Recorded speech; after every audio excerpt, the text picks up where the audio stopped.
ॐ स्थापकाय च धर्मस्य सर्वधर्मस्वरूपिणे अवतारवरिष्ठाय रामकृष्णाय ते नमः।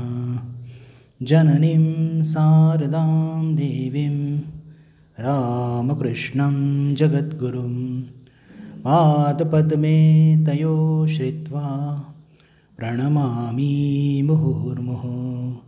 नमः श्रीयतिराजाय विवेकानन्दसूरये सच्चित्सुखस्वरूपाय स्वामिने तापहारिणे स्वामिने तापहारिणे।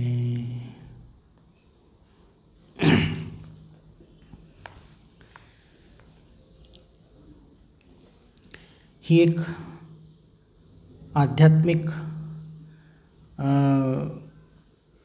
एका महापुरुषाच्या जीवनाची सुरुवात होते मोठ्या एक गमतीशीर घटनेने, आणि त्यातून आपल्याला शिकण्यासारखं काय ते बघूया। विशेष करून एक युवक तो कलकत्त्याच्या मेट्रोपॉलिटन स्कूलमध्ये शिकत आहे आणि अत्यंत कुशाग्र बुद्धीचा हा मुलगा, आणि याच शाळेमध्ये मास्तर महाशय हे पण शिक्षक म्हणून कार्यरत आहे। आणि हेच शिक्षक आपले जे मास्तर महाशय हे प्रसिद्ध आहेत की मुलं पळवणारा मास्तर या नावाने, आणि ती शाळा मेट्रोपॉलिटन स्कूल। हा मुलगा अत्यंत कुशाग्र बुद्धीचा आहे, त्याच्याकडे मास्तर महाशयाचं विशेष लक्ष आहे आणि स्कॉलरशिपच्या परीक्षेला विशेष त्याला मार्गदर्शन करत आहेत की त्या मुलाला एक चांगली स्कॉलरशिप मिळू शकते। आणि हा मुलगा कदाचित संपूर्ण ज्याला म्हणतो की त्या स्कॉलरशिपच्या परीक्षेमध्ये पहिला नंबर पटकावू शकतो, इतका हुशार हा मुलगा।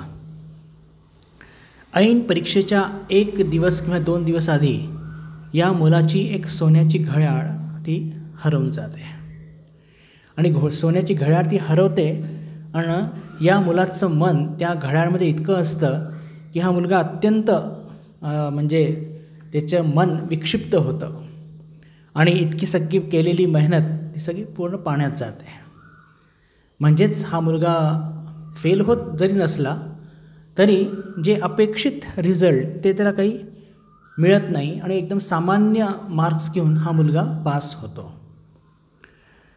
आता हे सगळं बघितल्यावर आणि त्यानंतरसुद्धा हा मुलगा सातत्याने त्याच्या मनावरती काही परिणाम झालेला आहे हे जेव्हा लक्षात येतं मास्तर महाशयांना, आणि काय करावं नेमकं, या मुलाला कसं त्याच्या मनस्थितीतून बाहेर काढायचं, तर त्यांच्याकडे एकच उपाय असतो की ते घेऊन जातात भगवान श्रीरामकृष्णांकडे।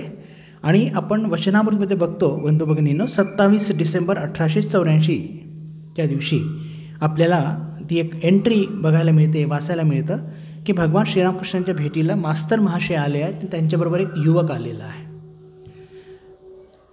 ठाकूरांची पहिली भेट या युवकाशी फारशी काही म्हणजे त्यात त्यांनी ओळखलं की हा माझा अंतरंगी वगैरे असं काहीच घडलं नाही, त्याच्याशी संवाद पण फार सामान्य होतो। पण त्या दिवशी जे काही भगवान श्रीरामकृष्ण सांगतात त्याचा एक खोलवर परिणाम या युवकावरती होतो। ठाकूर नेमकं काय सांगतात त्या दिवशी? ठाकूर सांगतात त्या दिवशी की जर मनामध्ये थोडं पण या लौकिक म्हणजे संसाराच्या गोष्टीच्या एखाद्या छोट्याशा गोष्टीवरती सुद्धा आपलं मन आसक्त असेल तर आपल्याला ईश्वरप्राप्ती होऊ शकत नाही, आणि मन सदा अशांत असतं। पण जे लोक नेहमीच ईश्वराच्या शरणागत असतात, जे ईश्वरप्राप्तीकरता प्रयत्न करत असतात प्रामाणिकपणे, त्यांच्याकरता जे योगक्षेम असतं म्हणजे वहन करण्याकरता खर्च तो लागतोच किती, तो सहज ते ईश्वर पुरवतात।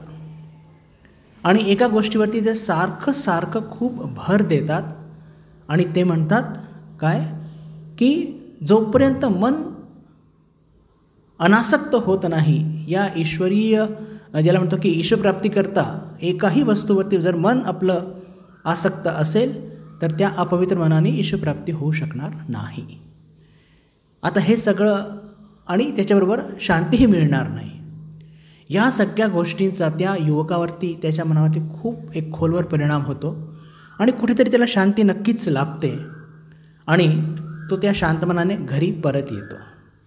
तर हा मुलगा दुसरा आणि तिसरा कोणी नाही, हे आपले त्रिगुणातीतानंदजी महाराज किंवा शारदा प्रसन्न असं त्यांचं नाव. शारदा प्रसन्न मित्र असं त्यांचं पूर्ण नाव.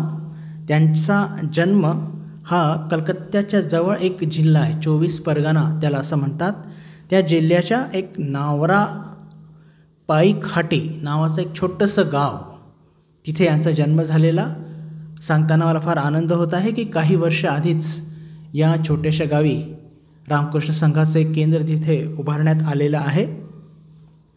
महाराजांचा जन्म 30 जानेवारी 1865 साली झाला आणि त्यांच्या आईचा हा पूर्ण विश्वास होता की माता दुर्गेच्याच आशीर्वादाने याचा जन्म झालेला आहे.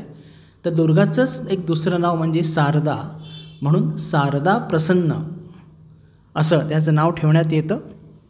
त्यांची जन्मपत्रिका तयार करण्यात येते आणि ती जन्मपत्रिका स्पष्ट सांगते की हा मुलगा येणाऱ्या काळामध्ये एक फार उच्च कोटीचा योगी आणि फार एक ज्याला म्हणतो की एक ज्याला म्हणतो शहाणा, म्हणजे ज्याला म्हणतो की समाज दिग्दर्शक असा हा मुलगा होणार आहे. त्याच्या पत्रिकेमध्ये स्पष्ट असा त्याचा उल्लेख जे ज्योतिषी असतात ते करतात. वडिलांचं नाव शिवकृष्ण मित्र. आईच्या संदर्भात काहीच माहिती उपलब्ध नाही, पण वैशिष्ट्य म्हणजे की शारदा प्रसन्न मित्र त्यांचे वडील हे अत्यंत धनाढ्य व्यक्ती, ज्याला एक शब्द आपण वापरूया धनदांडगे, हे जर वापरला तरी त्यात काही अयोग्य होणार नाही. अशी त्यांची आर्थिक स्थिती जबरदस्त ज्याला म्हणतो अशी होती. पण वडील हे फार धार्मिक प्रवृत्तीचे आणि सत्मार्गाने पैसे कमवणारे. शारदा प्रसन्न हे 14 वर्षाच्या होईपर्यंत त्यांच्या कुशाग्र बुद्धीची, त्यांच्या विलक्षण स्मृतिशक्तीची पावती आपल्याला मिळते. कदाचित ऐकून आपल्याला विश्वास बसणार नाही अशी काहीतरी त्यांची अचाट काहीतरी त्यांच्या कृती आहेत. त्यांच्या अचाट कृती आपण बिलकुल त्यांच्या जन्मापासून तर शेवटपर्यंत बघणार आहोत आज आपण, कारण की त्यांचा तो स्वभावच असा आहे. स्वभाव त्यांचा मुळात कसा आहे की जी गोष्ट तुम्ही असं करू नकोस सांगितलं तर ते मुद्दाम करणार. हे त्यांचा स्वभाव बिलकुल भारतामध्ये पण होता आणि त्यांच्या त्या तीर्थयात्रेच्या त्या दरम्यानसुद्धा त्यांना अनेक अडचणीचा त्यांना सामोरे जावं लागलं आणि त्यांचा हा अचाटपणा थेट अमेरिकेतसुद्धा तसाच होता. आणि त्यातून काहीतरी गमतीशीर घटनासुद्धा घडलेल्या आहे आणि अनेकदा त्यांच्या जीवावरसुद्धा बेतलेली आहे. असो, तर त्यांचा पहिला अचाटपणा म्हणजे असा की त्यांची स्मृतिशक्ती विलक्षण होती आणि 14 वर्षाच्या आत त्यांना 108 प्रकारचे देवी देवतांचे प्रणाम मंत्र किंवा त्यांच्या स्तोत्रे हे एकदम मुखस्थ होती आणि एकदम घळघळ ते म्हणू शकत होते, इतकी त्यांची प्रचंड स्मृतिशक्ती होती. तसंच गीता, दुर्गा सप्तशती म्हणजेच चंडी आपण ज्याला म्हणतो आणि उपनिषद हे वाचून अत्यंत सुस्पष्ट आणि शुद्ध अशा उच्चारणाने ते त्याचा पठण करू शकत होते आणि त्याच्याकरता त्यांना अनेक विद्वज्जनांकडनं त्यांना शाबासकीसुद्धा मिळालेली आहे.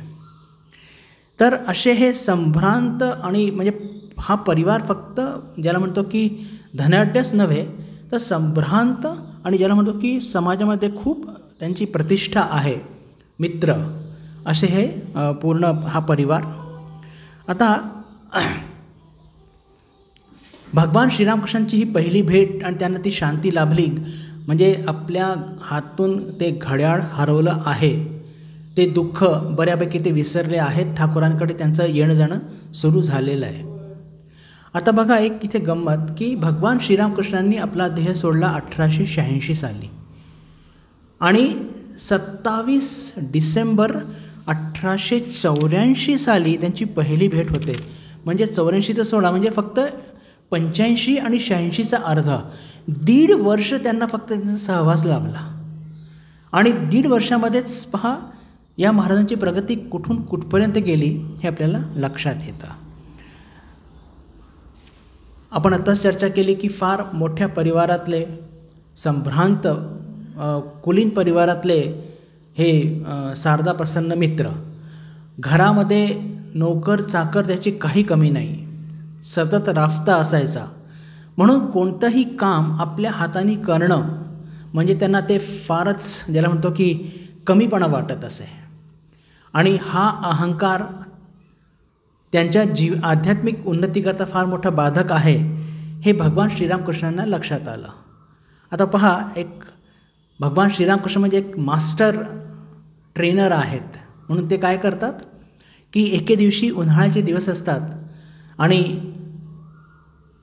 त्यांच्या जवळपास अनेक असे भक्त लोक बसलेले आहेत. पहा, ठाकूर पण अशी संधी शोधतात आणि सगळ्यांच्या देखत ते त्यालाच म्हणतात की उठून जरा पाणी आण, माझे पाय धुवून दे. आता त्या खोलीमध्ये अनेक लोक बसलेले आहेत बरं, आणि बाकी ते कोणाला म्हणत नाही आहे, आणि बिलकुल मुद्दाम शारदा प्रसन्न महाराजांनाच तसं म्हणत आहेत. आणि पहिल्यांदा ऐकून तर ते फार हतप्रभ झाले आणि काय करू आणि काय नाही अशा एक संभ्रमात राहिले. आणि थोडा काय चांगलाच अपमान वाटतो आहे म्हणून चेहरा लाल झालेला आहे. पण ठाकूर काही सोडणारे नाही, ऐकत नाही आहे. हे बघितल्यानंतर दुसऱ्यांदा सांगतात की अरे शारदा उठ, त्या पाणी आण आणि माझे पाय धु. आता काय करणार, म्हणजे सगळ्यांसमोर नाही ऐकलं तरी पंचायत. उठतात आणि ते जे काही तांब्या वगैरे असतो त्यातून पाणी आणतात आणि ठाकूरांचे पाय धुतात.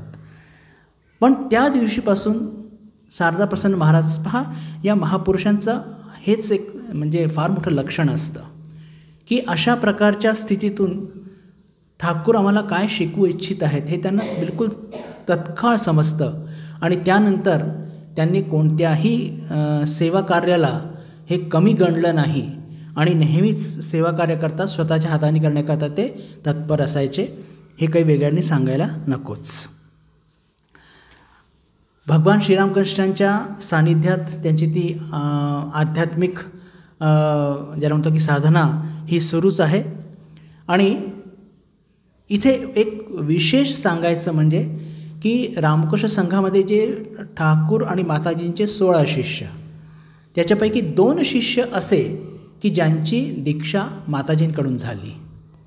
आपल्या सर्वांना ठाऊकच आहे की योगानंदजी महाराजांची दीक्षा ही माताजींकडून वृंदावनला झाली होती ठाकूरांनी देह सोडल्यानंतर. पण हे त्रिगुणातीतानंदजी महाराज यांची दीक्षा माताजींकडून ठाकूरजी हयातीत असतानाच झाली असते. आणि ते मुद्दामून पाठवतात माताजींकडे. आणि एक ज्याला म्हणतो की दोहा ते म्हणतात बांगलामध्ये, त्याचा म्हणजे ते बांगलामध्ये त्याचा हे असा अर्थ असा की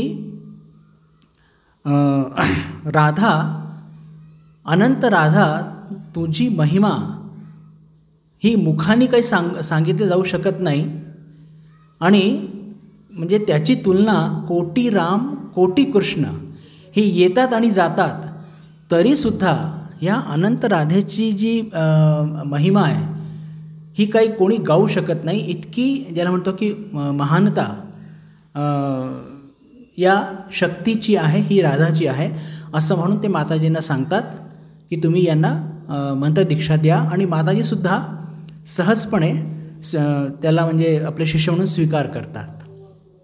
इथे अजून एक गोष्ट सांगणं फारच ज्याला म्हणतो की योग्य होईल, आणि ते म्हणजे की भगवान श्रीरामकृष्णांना हे माहीत असतं की हा जो मुलगा येतो माझ्या भेटीला आपल्या वडिलांच्या मर्जीच्या विरुद्ध येतो. त्यांच्या वडिलांना मुळीच आवडत नसे की त्यांनी ठाकूरांकडे यावं. आणि जरी खूप धनाढ्य होते पण ते त्याला पैसे द्यायचे नाही, कारण की हा पैसे दिले की हा घोडागाडी करून दक्षिणेश्वरी जाणार, तर म्हणून त्याच्याकडे पैसे नसायचे.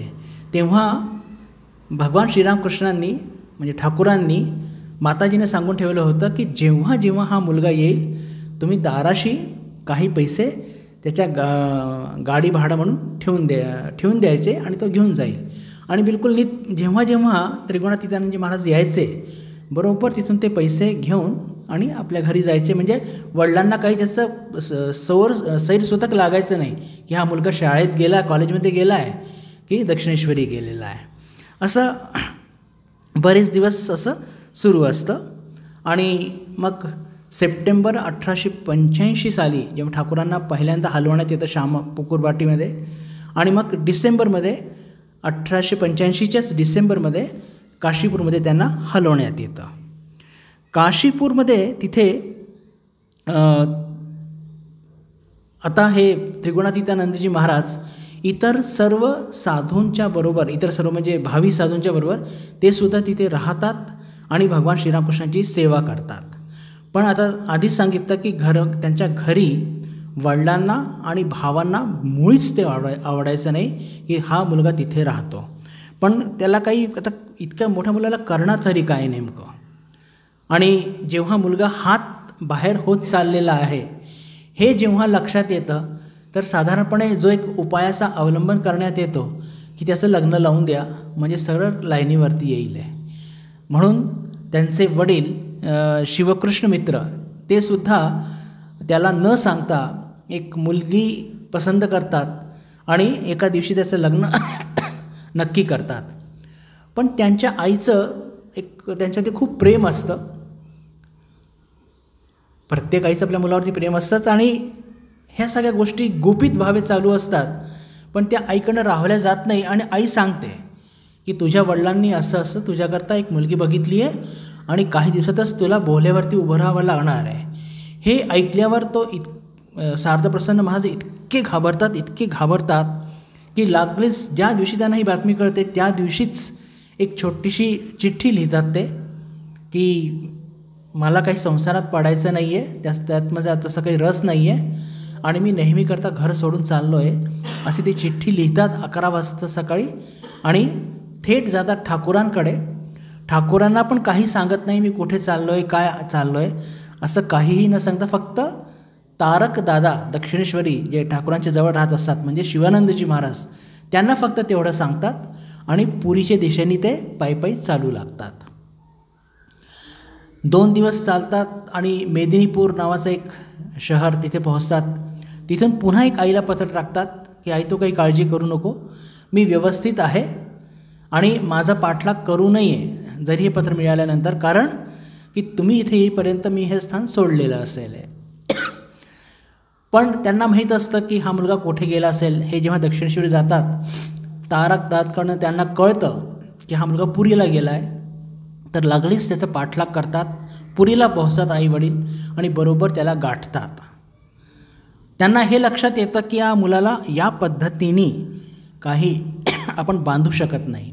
पण या घटनेतून लक्षात काय येतं बंधू भगिनींनो की ठाकूरांचे सगळे हे त्यागी शिष्य त्यांचं वैराग्य हे किती तीव्र होतं आणि फक्त बंधनात मी अडकणार या कल्पना मात्र जेव्हा त्यांच्या मनात शिरते तर लागलीच ते धूम ठोकतात आणि तिथून ते पळ काढतात. काही दिवस त्या पुरीला आई वडील आणि हे शारदाप्रसन्न महाराज राहतात आणि त्यानंतर ते पुन्हा कलकत्त्याला परत येतात. वडील त्यांना पुन्हा प्रेरणा देतात आणि पुन्हा फर्स्ट आर्टच्या परीक्षेत हा मुलगा बसतो आणि पूर्ण वर्षभर थोडा पण अभ्यास न केलेला मुलगा हा फक्त शेवटचा 1 महिना अभ्यास करतो आणि चांगल्या नंबरांनी हा पास होतो. वडिलांना धीर येतो की चांगलं आहे, आता हा मुलगा जरा अभ्यासात लक्ष देतो आहे म्हणजे खूप चांगली गोष्ट आहे. आणि इतिमध्ये घडतं काय की 16 ऑगस्ट 1886 रोजी भगवान श्रीरामकृष्ण हे आपलं लीला संवरण करतात. एक भगवान श्रीरामकृष्ण एक गोष्ट नेहमी सांगत असत बंधू भगिनींनो, की एखाद्याचं अध्यात्माकडे लक्ष नसेल आणि त्याला तुम्ही कितीही ती अध्यात्माकडे घेऊन जाण्याचा प्रयत्न करा, तो काही केल्या त्या आध्यात्मिक धडे घेणार नाही. आणि एखाद्याला फक्त अध्यात्मच करायचं आहे तर त्याला कितीही तुम्ही जगातील धनसंपत्ती प्रलोभन दिले तरी तो त्या प्रलोभनाला भुलवणार नाही आणि तो सगळ्यांकडे दुर्लक्ष करून तो अध्यात्मच करणार. आणि ही बिलकुल गोष्ट तंतोतंत शारदा प्रसन्न महाराजांच्या, ज्याला म्हणतो की त्यांच्या जीवनात बघायला मिळते.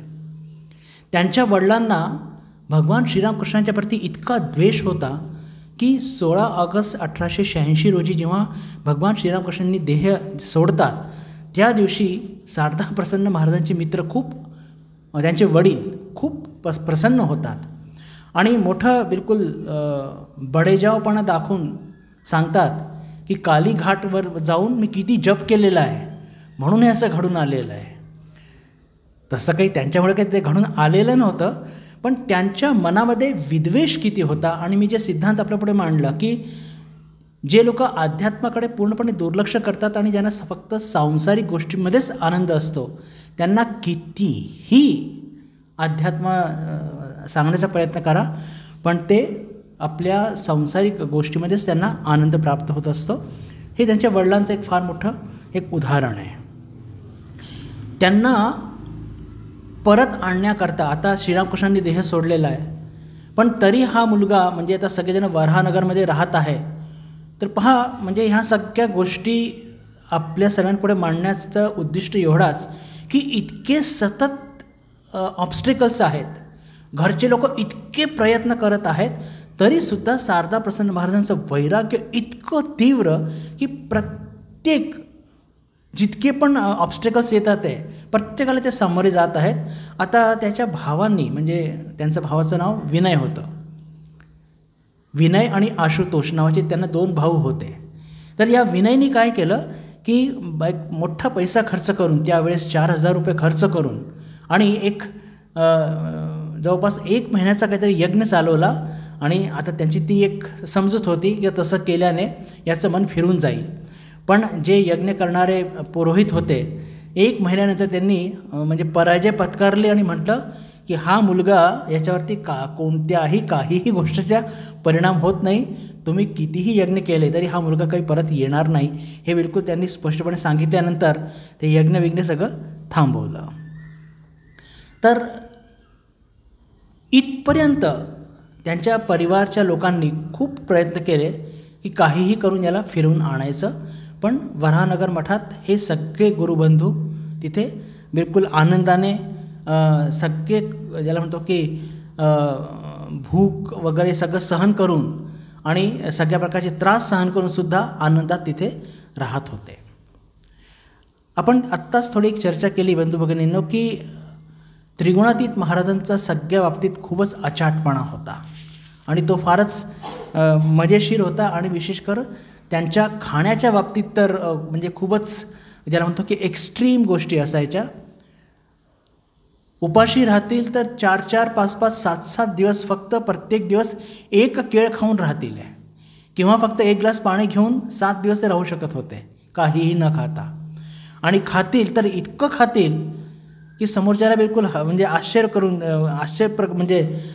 ते बुडून जातील असं त्यांचं कधीकधी डाईट असायचं. यांच्या जीवनातला एक फारच एक बोलका प्रसंग तो असा की वऱ्हानगरमध्ये असताना स्वामीजींनी जरा उत्साह देत सांगितलं शारदानंदजी महाराजांना की अरे जा, जरा पायी जाऊ शकतो का आपल्या नवद्वीपला, चैतन्य महाप्रभूंचं जन्मस्थान. तर शारदाजी महाराज म्हणाले हो जाऊ शकतो. आणि मग जाऊन दाखव असं म्हटल्याबरोबर ते निघाले शारदानंदजी महाराज. त्यांच्या मागे शिवानंदजी महाराज पण निघाले आणि त्रिगुणातीत महाराज पण निघाले. आणि एक जवळपास 20 किलोमीटर पुढे चालल्यानंतर थोडी दुपार झाली आणि एका गावामध्ये मंदिर होतं. मंदिराच्या शेजारी खूप छान तलाव होता आणि थोडा बगीचा होता, तिथे गवत पण उगवलेलं होतं. अचानक हे दोघंही विश्रांती घेत होते, शिवानंदजी महाराज आणि शारदानंदजी महाराज. अचानक त्रिगुणातीतांजी महाराज तिथून गायब होतात आणि मस्तपैकी आंघोळ बिंघोळ करून येतात आणि आल्यानंतर ते विचारतात की अरे भिक्षेचं काय. तर त्रिगुणातीतानंदजी महाराज म्हणतात माझं जेवण झालेलं आहे. म्हणजे जेवण झालं काय तू जेवला. म्हणे ते काय तिथे इतकी गवत लागलेली आहे, मी गवत खाऊनच माझी आज भूक भागवली. आता हे सगळं ऐकल्यानंतर आपल्याला थोडं आश्चर्य वाटतं आणि कधी कधी थोडंसं म्हणतं की हे थोडं सत्य आहे की नाही. पण ती एक अचाट शक्ती खरोखर त्रिगुणातीत महाराजांमध्ये तशी ती होती आणि ते तसं सगळं काहीही पचवू शकण्याची त्यांची ती एक ताकद होती. प्रेमानंदजी महाराज त्यांची आई मातंगिनी देवी या वरच्यावर आठपूरहून कलकत्त्याला येत असत त्यांच्या भावाकडे बलराम बाबूंकडे. आणि मग त्याच एरियामध्ये अनेक आपले त्यागी शिष्य राहत असत. तर जे ज्या दिवशी उपलब्ध असत त्यांना प्रत्येकांना घरी दुपारच्या वेळेस जेवायला बोलवून त्यांना जेवू घालणे हे मातंगी देवींचा तर म्हणजे एक लाडकाच खेळ होता आणि बलराम बाबूंचा सुद्धा लाडका खेळ होता. तर एके दिवशी या मातंगिनी देवीनी 3 स्वामीजी जे उपलब्ध होते त्या तिघांनाही जेवायचं निमंत्रण दिलं. त्याच्यामध्ये एक होते त्रिगुणातीतानंद. आणि दुपारच्या वेळेस घडलं असं की सगळं जेवण तयार आहे, पण नेमकं 11च्या दरम्यान जे दुसरे 2 स्वामीजी होते त्यांना असं काही कार्य म्हणजे त्यांच्या पुढे उपस्थित झालं की त्यांना आता ते निमंत्रण आम्ही स्वीकार करू शकणार नाही असं सांगून आणि ते आपल्या कामाला निघून गेले. आता उरले एकटे त्रिगुणातीत महाराज आणि ते ठरलेल्या वेळी जेव्हा जातात ते बलराम बाबूंच्या घरी तर मातंगिनी देवींना खूप म्हणजे वाईट वाटतं की अरे मी इतकं स्वयंपाक केला आणि 2 साधू आलेच नाही. आणि त्यांनी वाढायला सुरुवात केली. आता वाढायला सुरुवात केली म्हणजे बघतात काय की हे 3 लोकांचं जे अन्न हे एकट्या त्रिगुणातीत महाराजांनी फस्त केलं बिलकुल सहजपणे. आणि त्यांना भीती वाटू लागली आणि त्यांनी सांगितलं की महाराज थोडा तुम्हाला काही त्रास होऊ शकतो यांनी. तर दुसऱ्या दिवशी त्यांनी मुद्दाम खबर घेतली तर त्रिगुणातीत महाराजांना काहीही झालं नव्हतं, एकदम ठणठणीत व्यवस्थित होते. दुसरी घटना ती पण बलराम बाबूंच्या घरचीच. अशा अनेक घटना आहे पण वेळेअभावी फक्त आपण एकच आपण बघूया. त्यातून लक्षात येईल की हे त्यांना एक विशेष काहीतरी शक्ती ठाकूरांनी दिलेली होती. बलराम बाबूंच्या घरचीच घटना आहे. बलराम बाबूंनी 4 स्वामीजी लोकांना तिथे जेवायला बोलवलं. त्यात एक राजा महाराज पण होते. राजा महाराज, त्रिगुणातीतानंदजी आणि अजून 2 स्वामीजी होते. आणि दुपारी 12च्या वेळ जेवायचं असा बेत ठरला आणि हे लोक 10:30 वाजता एका दुसऱ्या भक्तांना त्यांच्या घरी भेटायला जातात. आता भेटायला जातात आणि 10:30 वाजलेत. ते सुद्धा ठाकूरांचे भक्त, त्यांच्या नावाचा उल्लेख मिळत नाही. त्यांना इतका आनंद होतो आणि गप्पा झाल्यानंतर ते म्हणतात की मी तुम्हाला तसं जाऊ देणार नाही, तुम्ही आता जेवूनच जा. हे सगळे खूप विनवणी करतात पण तो भक्त इतका म्हणजे हट्ट धरतात, प्रेमाचा हट्ट, की नाही आज तुम्हाला जेवणच जावं लागेल. आणि मग हे 4ही लोक तिथे जेवतात आणि जेवल्यानंतर आता परत येत असतात आणि राजा महाराजांच्या मनामध्ये खूप एक त्यांना म्हणजे खंत वाटत असते की अरे काय हे आपण त्या बलराम बाबूंना सांगितलं की आम्ही तुमच्याकडे दुपारचं जेवणार आणि हे इकडे जेवून आलो. त्यांना काय म्हणजे त्यांना किती वाईट वाटेल की त्यांनी सगळं अन्न तयार केलेलं आहे आणि सगळं ते वाया पण जाईल आणि त्यांना किती वाईट वाटेल. तर त्यांचा तो पडलेला चेहरा बघून त्रिगुणातीतानंदजी महाराजांनी म्हटलं की काळजी करण्यासारखं काही नाही, मी आहे ना. आणि बंधू भगिनींनो, जे वाचायला मिळतं की बाकीचे 3 स्वामीजींनी तर काहीच ग्रहण केलं नाही, पण आपलं रेग्युलर जेवण जेवल्यानंतर त्रिगुणातीत महाराजांनी त्या 4 लोकांचं जेवणसुद्धा फस्त केलं आणि दुसऱ्या दिवशी ठणठणीत. ही अशी काहीतरी एक अचाट शक्ती त्या म्हणजे त्यांना त्यांच्या जीवनात आपल्याला बघायला मिळते. आणि थोडं आपल्याला एक ज्याला म्हणतो की एक गंमत पण वाटते, पण खरंच फार विलक्षण ही शक्ती होती. असो, त्यांच्या स्वभावामध्ये तो एक विशेष गुण होता की ज्या गोष्टी आपण त्या समजा कोणी म्हटलं की असं करू नका, इथे असा धोका आहे, तर ते मुद्दाम करतील आणि अनेकदा त्यांच्या जीवावरती सुद्धा बेतलेली आहे. फक्त एकच उदाहरण घेऊया आणि मग पुढे जाऊया की त्यांनी 1886 ते 1895 म्हणजे जवळजवळ 9 वर्ष अनेक तीर्थयात्रा केल्यात आणि गुजरातपासून तर एकदम बिलकुल थेट मानसरोवरपर्यंत. त्या मानसरोवरचीच एक घटना आहे की रात्रीच्या वेळेस ते पायी जंगलात जात असताना एक नदी आडवी आली. पौर्णिमाचा दिवस होता.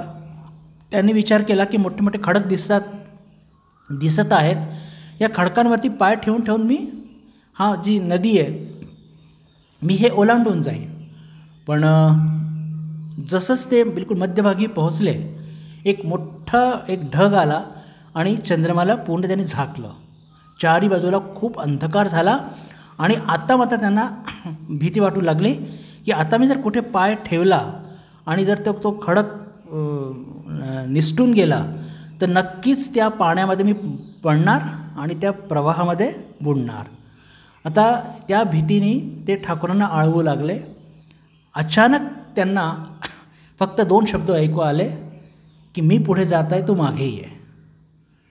आणि असं म्हटल्यावर ते डोळे उघडून बघतात तर एक काहीतरी छाया दिसती आहे आणि ते बरोबर त्या छायाला फॉलो करत त्यांच्या मागे जात त्यांनी ती नदी क्रॉस केली.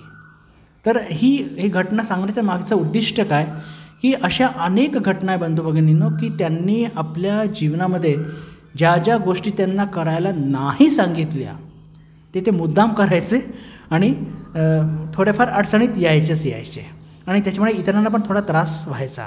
असो, 1895 साली ते कलकत्त्याला परत येतात आणि आल्यानंतर त्यांच्या त्या अचाट स्वभावामुळे वेदांताचा अचाट अभ्यास सुरू करतात आणि इतका जबरदस्त अभ्यास सुरू करतात की मग हे सगळ्या गोष्टी ज्या आपल्या शास्त्रात आहेत हे इतर लोकांना कळायला पाहिजे. म्हणून डोक्यात आयडिया येते की आपण एक वेदांताचा न्यूजपेपर चालू करायचा. पण खायला पैसे नाही आणि पेपर सुरू काय करायचा. आणि हा सगळा विचार मनात येत असताना ते थोडंसं आपल्या त्या आयडियाला जरा मागे घेतात, पण बरंच काही टिपणं काढून ठेवतात की भविष्यामध्ये कधी संधी मिळाली तर नक्कीच मी हे काम करणार. आणि असं तो त्यांचा जीवनाचा प्रवाह सुरू असताना काही गोष्टी बंधू भगिनींना म्हणजे विशेष करून स्वामीजींप्रती त्यांची श्रद्धा ही खूपच वखाणण्यासारखी आहे आणि माताजींच्या प्रतीसुद्धा त्यांची जी श्रद्धा ती पण सुद्धा तितकीच वखाणण्यासारखी आहे. या दोन्ही गोष्टींची एक एक उदाहरण घेऊन आपण पुढे जाऊया की स्वामीजींनी नियम केला होता की बेलूर मठात जे साधू सकाळी मंगल आरतीला येऊ शकणार नाही त्या दिवशी त्याला तिथे अन्न मिळणार नाही, भिक्षा करून खावं लागेल. आणि एके दिवशी नेमकं असं झालं की त्रिगुणातीत महाराज आणि शिवानंदजी महाराज यांना उशीर झाला. आता उशीर झाला आणि स्वामीजींनी तर नियम केलेला आहे की मंगल आरती जर नाही तर मठात अन्न नाही.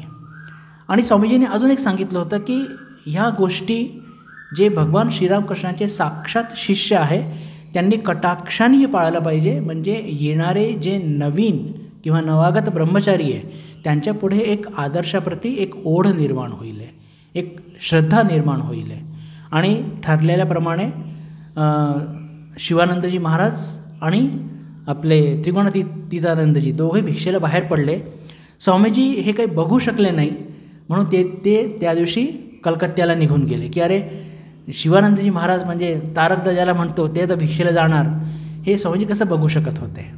पण ते म्हणजे बघू शकले नाही म्हणून ते निघून गेले. पण ही घटनाचं सांगण्याचं मागचं उद्दिष्ट काय की एकतर हे त्रिगुणातीतानंदजी महाराज किंवा तारकदा यांची स्वामीजींप्रती किती श्रद्धा आणि भक्ती होती, प्रेम होतं की त्यांनी ते बनवलेले नियम कधी ते मोडले नाही. आणि विशेष करून संघामध्ये एकजुटता किंवा संघामध्ये नवागतांना एक नियमाप्रती श्रद्धा प्राप्त हो याच्याकरता हे सगळे किती ज्यांनी कष्ट सोसले यातून हे आपल्याला लक्षात येतं. माताजींप्रती प्रेम तर ती जगप्रसिद्ध घटना आपल्या सर्वांना माहितीच आहे की जेव्हा माताजी मध्ये मायरबाडी तिथे येऊन राहायच्या तर एके दिवशी गोलाप्पांनी सांगितलं त्रिगुणातीतानंदजी महाराजांना की माताजी खूप तिखट खायच्या बरं.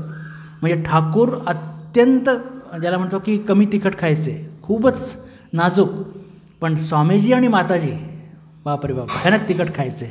तर माताजींनी सांगितलं की चांगल्या खूप अशा तिखट अशा मिरच्या घेऊन ये. तर माताजींना तिखट मिरच्या आवडतात आणि ते शोधण्याकरता त्या बाजारच्या पूर्ण बाजारात फिरले आणि मिरच्या चाखत फिरले. आता समजा 15-20 मिरच्या जरी चाखल्या असतील तर काय त्यांची ती अवस्था झाली असेल तर कल्पना करा. आणि शेवटी एका ठिकाणी त्यांना खूप झाल मिरची चांगली सापडली आणि आणि ही माताजींना आवडेल असं करून ते मिरची घेऊन येतात. आणि जेव्हा बाजारमध्ये येतात तर त्यांचं तोंड पूर्ण सुजलेलं होतं हनुमानासारखं. तर यातून हे लक्षात येतं की माताजींप्रती त्यांची किती एक श्रद्धाभक्ती होती. यानंतर महाराज एक जे सगळ्यात त्यांचं मोठं कार्य ते म्हणजे उद्बोधन पत्रिका स्थापित करणं. आपण आत्ताच चर्चा केली बंधू भगिनींनो की 1896 साली त्यांनी जेव्हा अचाट ते अध्ययन केलं वेदांताचं, तर यातून काहीतरी लोकांचं कल्याण व्हावं हीच त्यांची एक मनामध्ये एक खूप तीव्र इच्छा निर्माण झालेली होती. आणि त्याच्याकरता मग स्वामीजी जेव्हा अमेरिकेतून भारतात आले 1897 साली, त्यांनी हे काम योगायोगाने त्यांनाच दिलं. 1000 रुपये त्यांनी मेकलाउडने दिले होते, 1000 रुपये हार्मोन मित्रांनी त्यांना दिले आणि त्यातून त्यांनी प्रेस विकत घेतली आणि ते उद्बोधन मॅगझिन सुरू केली. मॅगझिन म्हणजे तेव्हा ते पाक्षिक होतं, 15 दिवसात निघायचं. आणि सगळ्यात महत्त्वाची गोष्ट म्हणजे ही बंधू भगिनींनो की या कार्याचा त्यांना काहीही अनुभव नव्हता. तसं बघितलं तर भगवान श्रीरामकृष्णाच्या जे सर्व त्यागी शिष्य त्यांना लौकिक कोणत्याही गोष्टीचा अनुभव नव्हता, पण प्रत्येकामध्ये आपण एक बघतो की सिन्सिअरिटी, पेशन्स, परसिव्हरन्स आणि आदर्शाप्रती प्रेम, ह्या 4 गोष्टी रिपीट करतो फार महत्त्वाच्या आहे. प्रामाणिकपणा म्हणजे कार्याप्रती प्रामाणिकपणा, दुसरं धीर म्हणजे कार्य हातात घेतलं आणि काही यश नाही मिळालं तर सोडून दिलं, ही वृत्ती मुळीच नाही. म्हणजे प्रामाणिकपणा, धीर आणि परसिव्हरन्स, जबरदस्त पाठपुरावा करणे आणि आपल्या आदर्शाप्रती प्रेम, हे जे शिव व्हावे जीवसेवा, इतका त्याच्यावरती प्रेम त्यांचं होतं की त्यातून हे सगळं कार्य उभं राहिलं. जरी त्यांना काही लेख लिहायची सवय नाही, अध्ययन स्वतःचं खूप होतं, पण ती प्रेस कशी चालवायची आणि त्यावेळेची ती प्रेस, ते ब्लॉग तयार करायचे. आणि मजा अशी असायची की एक छोटंसं घर भाड्याने घेतलेलं, पैसे फक्त स्वामीजींनी त्यात नियम दिलेला की 1000 रुपये तुला दिलेत, हे बँकेत फिक्स करून ठेवायचे, त्याच्या व्याजातून सगळं काम चालव. ही सगळ्या इतक्या अडचणी आहेच ऑलरेडी. आणि मग त्यातून मग कोणी यायचं विचारायचं की तुमचं एडिटर कोण आहे, म्हणे मी आहे. बरं, मग प्रूफ रीडर कोण आहे, म्हणे मी आहे. मग ब्लॉग कोण तयार करतं, मीच करतो. मग ते करेक्शन कोण करतं, तेच मी पण करतो. मेंबरशिप कोण वाढवतं, मीच वाढवतो. लेख कोण लिहितं, मीच लिहितो. म्हणजे जे काही त्या प्रेस बिघडली तर रिपेअर कोण करायचं. जेव्हा प्रेस बिघडायची बंधू भगिनींनो, तेव्हा महाराज स्वतः इतर प्रेसमध्ये जायचे, तिथल्या लोकांना विचारायचे की ही प्रेस जर खराब झाली तर कसं रिपेअर करायचं, कारण की रिपेअरिंगचे पैसेच नव्हते.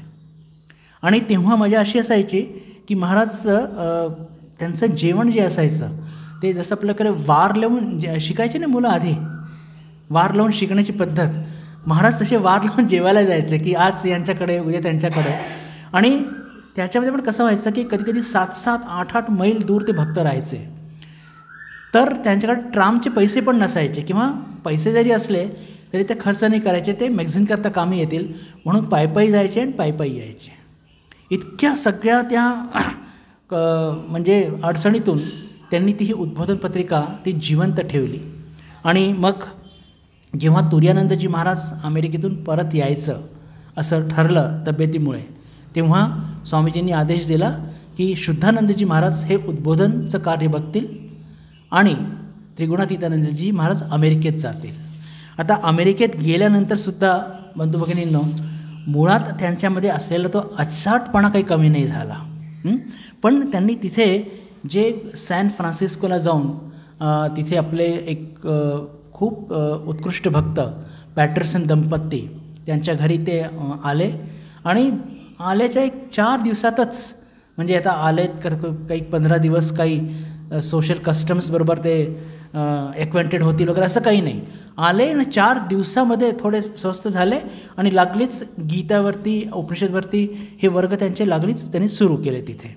आणि विशेष करून तिथल्या लोकांशी फार लवकर ते समरस झाले. आणि त्याच्याचमुळे काय झालं पहा, 1903 साली ते गेलेले तिथे आणि त्यांनी तिथे 1906 साली 7 साली भगवान श्रीरामकृष्णांचं युनिव्हर्सल मंदिर बनवलं. अमेरिकेत जर पहिलं हिंदू मंदिर कोणी बनवलं असेल तर ते त्रिगुणातीतानंदजी महाराजांनी. आणि जेव्हा ते मंदिर बनत असताना त्यांच्या मुखातून एक वाक्य निघालं होतं की या मंदिर बनवण्यामध्ये माझा जर थोडाही स्वार्थ असेल तर हे मंदिर टिकणार नाही, आणि हे जर मंदिर निस्वार्थ वृत्तीने मी बनवलं असेल तर हे मंदिर टिकून राहिले. आता पहा महापुरुषांच्या वाणीत कसं असतं की त्याच साली 1907 साली एक फार मोठा भूकंप आला आणि त्या भूकंपाच्या अनुषंगाने आग लागली आणि पूर्ण सॅन फ्रान्सिस्कोमध्ये भयंकर ज्याला म्हणतो की तबाही झाली, पण त्या मंदिराला काही म्हणजे काही झालं नाही. तर हे अशी त्यांची ती कारकिर्दी तिथे आपल्याला बघायला मिळते. 2 गोष्टी त्यांच्या अमेरिकेच्या त्या निवासाच्या दौरान मी विशेष सांगू इच्छितो. वेळ संपत आली आहे, थोडक्यातच सांगतो की पहा, पश्चिमचे देश हे भोगभूमी आहे, भारत ही त्यागभूमी आहे. त्यातून भगवान श्रीरामकृष्णांचा इतका उच्च आदर्श. तर त्यांनी जे आपली तिथे आश्रम बनवलं, त्या आश्रमामध्ये एक बिल्डिंग अशी बनवली की त्याच्यामध्ये अमेरिकन लोक, जे लोक शिकतात किंवा जे लोक कार्य करतात ते तिथे राहतील आणि एका ब्रह्मचार्यासारखंच ते जीवनयापन करतील. पण दुपारच्या वेळेस म्हणजेच 9च्या नंतर 9 ते 5 ते त्यांना कॉलेजमध्ये जायचं असेल किंवा काही ते जे अर्थार्जन करत असतील त्याची त्यांना सूट होते. आणि याबद्दल जेव्हा काही लोक आपल्या भारतातल्या काही स्वामीजींनी ऑब्जेक्शन घेतलं तर त्यांनी स्पष्टपणे सांगितलं की हे पहा, ठाकूरांचा आदर्श इतका मोठा आहे की हे सगळं त्यांना झेपणार नाही. तर पहा, त्यांची म्हणजे म्हणतो की आपण जिथे आपण राहतो तिथल्या लोकांशी समरस होणे हे किती गरजेचं असतं, नाही तर काम नाही करू शकणार. आणि अशीच त्यांनी एक बिल्डिंग मुलींकरता बांधली. म्हणजे एकाच आश्रमामध्ये महाराज राहत आहेत, एका बाजूला असे ज्याला म्हणतो की अमेरिकन कॉकेशियन अमेरिकन मुलं राहत आहेत की जे या आदर्शाने प्रेरित झालेले आहेत, एका बाजूला मुली राहत आहेत. अशा एक ज्याला म्हणतो की त्या लोकांशी ते समरस ते झाले होते. म्हणजे हे मुद्दा मी तुम्हाला का सांगतो आहे आणि मला इतका आनंद होतो आहे गोष्टी याची चर्चा करताना की हे सांगणं मला फार म्हणजे आनंददायक वाटतं आहे की तिथल्या लोकांशी ते आदर्श आपला सोडला नाही, पण त्या लोकांना म्हणजे या आदर्शाला प्रेरित करण्याकरता तुम्ही इतकंच जर करू शकता ना, तर इतकंच करा, पण करा तर खरी. मी तुम्हाला सगळी फॅसिलिटी प्रोव्हाइड करतो. या उद्दिष्टाने त्यांनी ते तिथे बांधलं होतं. त्यांचे आचाटपणाचे 2 किस्से ते म्हणजे असे की तिथले समाजामध्ये ते ड्रेस वगैरे हे खूप महत्त्वाचं असतं. आणि मिसेस पॅटरसन म्हणजे त्यांची मोठी बहीण आणि महाराज म्हणजे लहान भाऊ. आणि आता कुठेही जायचं असेल तर त्या मिसेस पॅटरसन आणि इतर माता भगिनी खूप लक्ष ठेवायचे की यांचा ड्रेस कसा आहे, हे कसं आहे, सांगायचे असं हे बोलायचं नाही, ते बोलायचं नाही, हे सतत त्यांना सांगत असायचे. पण तरी काय की आता हातात प्रणामी पडायची, तर एके दिवशी ते असा काहीतरी ड्रेस विकत घेऊन आले की ते बघितल्यावर त्या पॅटरसन बाईंनी डोक्यात हात लावला. म्हणजे तुम्ही कुठून आणला हा ड्रेस? म्हणे का, स्वस्त मिळाला म्हणून घेऊन आलो. अरे कसलं स्वस्त आहे म्हणे, हे अमेरिकेमध्ये हे जे रेसकोर्स खेळतात त्याचे जे दलाल लोक असतात ते लोक घालतात, काढा आत्ताच्या आत्ता काढा आणि पुढे कधी घालायचं नाही. पण ते काही ऐकायला तयार नाही. पण फक्त मग असं त्या भांडणाचं कॉम्प्रोमाइज असं झालं की हे घालून ते कधीही बाहेर जाणार नाही. हा शब्द जेव्हा त्यांनी दिला त्या मदर पॅटरसनला, मग त्यांनी घरात घालायला त्याची अनुमती दिली. आणि असंच एकदा ते काहीतरी तिथे ही कॉलर कधी घालत नसतात आपल्या मरून रंगाची, हे कुठून तरी त्यांना पैसे मिळाले प्रणामीचे, त्यांना ती आवडली, ते घालून ते आले आपल्या घरामध्ये. ते पुन्हा पॅटरसन त्या माताजींनी बघितलं, त्या पुन्हा चिडल्या. आत्ताच्या आत्ता म्हणे ते काढा. म्हणे का, यात किती चांगली दिसतीये. अरे इथले ते गॅम्बलर लोक घालतात, चांगल्या समाजातले लोक घालत नाही, ते आत्ताच्या आत्ता काढा. म्हणजे असले काहीतरी उद्योग ते तिथेसुद्धा त्यांनी केलेले आहेत. आणि तिथे एका त्यांचाच एक शिष्य होवर नावाचा, तो महाराजांच्या प्रती त्याच्या मनामध्ये थोडासा द्वेष निर्माण झाला होता आणि त्या द्वेषापोटी त्यांनी एका सभेमध्ये महाराज भाषण देत असताना त्यांनी तो एक बॉम्बस्फोट केला. त्या बॉम्बस्फोटमध्ये महाराज खूप जखमी झाले आणि ऑन द स्पॉटमध्येच तो शिष्य तिथेच तो वारला. तर महाराज जेव्हा जेव्हा शुद्धीवरती यायचे तेव्हा तेव्हा विचारायचे की अरे बिचारा तो होवर किती चांगला मुलगा होता, किती चांगला मुलगा होता. म्हणजे ज्याच्यामुळे त्यांचे प्राण गेले तरीसुद्धा त्याच्याच करता सातत्याने ते प्रार्थना करत होते शेवटच्या दिवसापर्यंत. आणि अशा एका ॲक्सिडेंटल केसमध्ये त्यांनी आपला देह सोडला. तर हे एक फारच ज्याला म्हणतो की त्यांचं व्यक्तिमत्वाचं वैशिष्ट्य म्हणजे कोणत्याही गोष्टीला त्यांनी कधी कुरकुर नाही केली. त्यांना स्वामीजींनी जेव्हा जेव्हा जे कार्य सांगितलं ते कार्य खूप आनंदाने स्वीकार करून आणि त्या कार्यामध्ये सिन्सिरिटी, पर्सिवरन्स आणि ज्याला म्हणतो की लव फॉर द आयडियल या गोष्टींना घेऊन त्यांनी ते कार्य पार पाडलं. तर त्यांच्याकडनं हेच आपल्याला शिकण्यासारखं आहे की आपल्यासुद्धा जीवनामध्ये तोच त्यांची ती प्रामाणिकपणा, आदर्शाप्रती प्रेम, पर्सिवरन्स आणि पेशन्स, धीर हे आमच्या जीवनातसुद्धा येऊ अशीच प्रार्थना करून माझ्या वाणीला मी इथेच विराम देतो. ओम शांती शांती शांती.